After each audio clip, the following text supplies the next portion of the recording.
peut-être une lueur d'espoir en provenance d'Égypte. Israël et le Hamas ont entamé de nouvelles négociations indirectes pour mettre fin à la guerre. Toutes les précédentes ont échoué à obtenir un cessez-le-feu durable, mais le président américain semble y croire. Dans les négociations, avez-vous des lignes rouges en termes de désarmement du Hamas et des choses comme ça?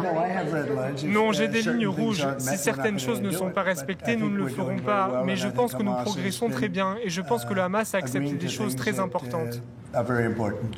Les pourparlers sont basés sur le plan proposé par Donald Trump fin septembre. Parmi les 20 points établis, un cessez-le-feu immédiat et le retour des otages, vivants ou morts. Le Hamas se dit prêt à un échange immédiat, mais la question du désarmement total du mouvement palestinien est plus sensible.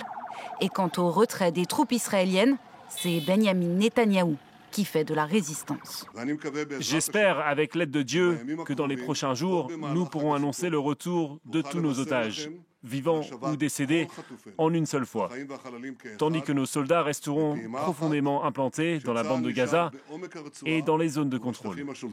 Pour représenter le Hamas, Khalil al-Hayya, considéré comme une figure modérée du mouvement islamiste, il a succédé à Yahya Sinwar après sa mort en octobre 2024 et a lui-même survécu à une tentative d'assassinat menée par Israël en septembre, dans laquelle l'homme de 65 ans a perdu un fils.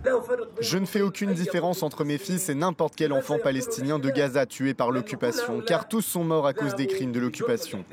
Côté israélien, c'est un homme de l'ombre qui est en charge des négociations. Ron Dermer, originaire de Floride, ancien ambassadeur d'Israël aux États-Unis. Très discret, il est de tous les déplacements du Premier ministre. Benyamin Netanyahou l'a préféré au chef du Mossad et au directeur du Shin Bet pour mener les négociations.